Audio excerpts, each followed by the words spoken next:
Okay, what's up everyone? Well, today, this video is basically for kids. Anyway, this video does. But another video, kids don't be watching that. But this video is only for kids only. And they need to know this before you get back to school. I want kids to know this before they go to bed because first of all, I'm tired of the kids being bullied. Okay. Second of all, I want to prevent that from happening by teaching these kids not only how to be gangster cool like me, which would take at least a while, depending on how nerdy you are. It's going to take, the more nerdy you are, the longer it takes to become a gangster person like me has to be taken seriously. But anyway, I'm going to teach kids, you kids, that reading is for nerds. I want you to know this before you go to bed. Reading, don't you read a book unless you're being forced to. Okay, let's start. Before we Harvard Business Review, or is simply an... Okay, before we for this video, be sure you listen to this video, okay? Because this is going to teach you how to be cool starting off. Another thing too, don't be wearing those big old glasses. Wear some glasses like you know how Ian from Alvin the Chipmunks, the criminal from Alvin the Chipmunks, them kind of glasses. Alright, let's go. This is Philosophy for Chads. Today I'm going to talk about why reading is for nerds. This is the lake where an imp appeared on Nietzsche's shoulder and taught him about the eternal recurrence of the same. Nietzsche goes on to write, "Thus spake Zarathustra," where he insists that everyone being able to learn to read ruins in the long run writing and... See? Reading ruins in the long run. And thinking. He's right, of course. He's complaining about the Prussian school system, which, since the 1840s, has been trying to industrialize the very Protestant kingdom of Prussia. The Prussians do a Protestant ethic thing, and they insist that everyone learn to read. Not the Bible, of course, but factory floor instructions. It works. The U.S. comes to imitate that. We build Ford, General Electric, and General Motors, along with a lot of other companies, and they pioneer something after the Second World War called middle management. The United States develops a labor movement, starts insisting on having full employment. The size of our public universities explodes. The University of California system employs more people doing science on one coast than ever before in human history. The progress of technology, along with the transistor, eventually converts most of our industrial work into knowledge work. This is the foundation of the 21st century economy. Now, universal literacy today looks like this. A familiar sight in the day-to-day of the knowledge worker is the new tab interface of Mozilla Firefox. Here, algorithms serve up content for consumption, which is the nomenclature we've chosen for reading in the 21st century. Some of it is about David Bowie, or is about leadership from the Harvard Business Review, or is simply an advertisement for food. Some of it purports to be philosophy. If we double-click on this, we will very quickly see that it is actually sophistry, where it defines some vague idea of a satisfied life, proceeds to quote authorities like Dostoevsky and Frankl, eventually boils everything down to a 1, 2, 3 on how to improve your life in this still vague manner, define what success means to you personally, create a vivid mental image, clarify your values, ultimately making no reference to the content of life, and, well, people click on this. This is the reputation of philosophy in an era of universal literacy. It is digitized, it is algorithmic, and it is exposed to a totally impersonal market. The Sophist's article quotes Richard Byrne, but you might quote David Byrne and say, well, same as it ever was.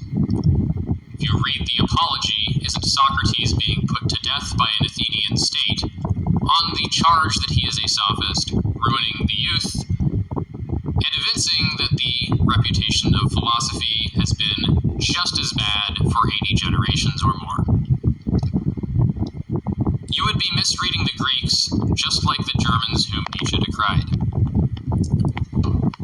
The concern about philosophy in ancient Athens was a concern about the corruption of a very few aristocratic youth.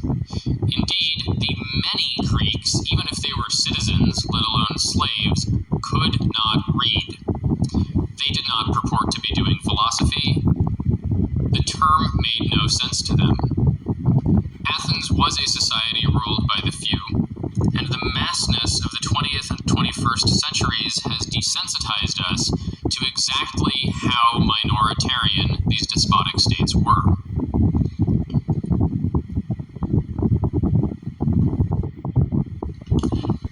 Reading is for nerds.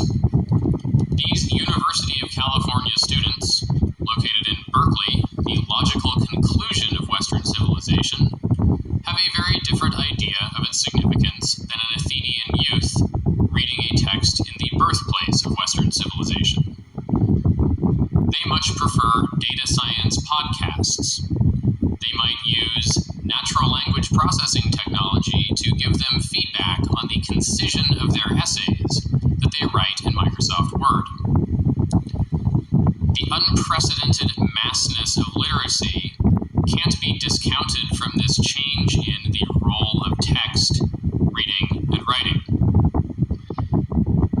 Technology that encourages people to act more like robots, serves up ads, and in general tries to drive engagement with heavily text-based software,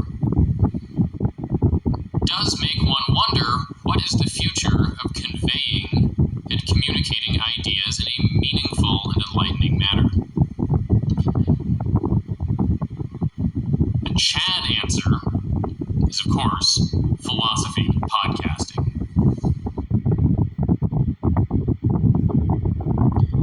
Okay, that's it.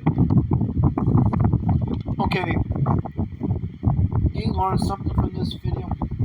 Well, the video I'm making. You learned from this video that this guy's making. Have you learned that reading not only is for nerds, but it's also reading is a way for people to get bullied. It's a way for people to they use boring education just for people to get bullied. Okay? I've learned something too, that the government since the 1940s, they suggest that everybody reads a book. And a lot of kids like you, and look, I still hate reading to this day. Ever since I was like, even I was a nerd, I was. Even that so, I still hated to read. Okay? I still hated to read. As I got older, I got cooler and cooler and cooler. Which I still hated to read, even though whether cool or not. I still hated to read. I still hate to read right now. See, now that I've learned from this video, I hate reading more. They use reading as torture to make kids feel miserable. That's what I learned from this video. Yep. So make sure you subscribe, smash the like button, click on the notification bell. See you guys later. And before I rock as always, and God bless you. And before I close with this video, hope you realize that I've trained all day long. Okay, I sprinted from after lunch. No, from before, just a few minutes before lunch, to about supper. After supper, I lifted weights, and my eyes red. I was sweating so bad. And after I done a few sprints. I done at least 20 lunges. And I done at least 5 lunges with a dumbbell. And I done 140 calf raises. And I locked out at 141. So I done at least 141 calf raises. 21 lunges. 21 exercise. What you do is you put your back of your feet on the chair and do lunges that way, both with the dumbbell and without. I fell down, but I got back up. And then after that 30 minutes of hard training, I rested a little bit, then I went back down sprinting. So I'm basically training and I was still training doing lunges, jumping lunges outside at 7:04 in the evening. That's where that right there, God gave me the strength to train hard. One more try. And I was fatigued as heck. Still am too. I'm waking up very, very sore. And I'm going to be doing some exercises to light training exercises and rub downs. To muscles, to recover from muscle sores. Excuse me, I got hiccups. But anyway, that is the way for you to, whether, I don't care whatever you be the fastest man in the world, or hardest person to hit in history, or being the best football player in the world, or whatever. How hard you train depends on how bad you want it. It's how bad you want it. If you want something as bad as me, you be training at least as hard as me. All day. Till 7:04. Ending at 7:21. The only way for you to be the best person in the world, like in sports, you have got to get out of that bed, turn off that TV, put the fork down, lose some weight, and train as hard as possible, also as safe as possible, because we don't want to blow them caps. But still, the only way for me to be the fastest man in the world is to train harder than him. David Goggins. Well, maybe not quite like David Goggins, but you little close to it. 7:04. Training my butt off. After doing all that hard training on that lifting weights. And then sprinting after that. And then sprint once more. 7:04 to 7:21. That's 12 hours worth of training. And that is the way to be the best person in the world. But it all depends on how bad you want it. But also, it's not just about physical toughness. It's all about mental toughness. In order to develop that mental toughness, you have got you gotta stop looking hard training as, you gotta stop looking at it as torture. You gotta look at it as your way of building yourself up to being the best version of yourself. Anyway, rocking as always, and God bless you.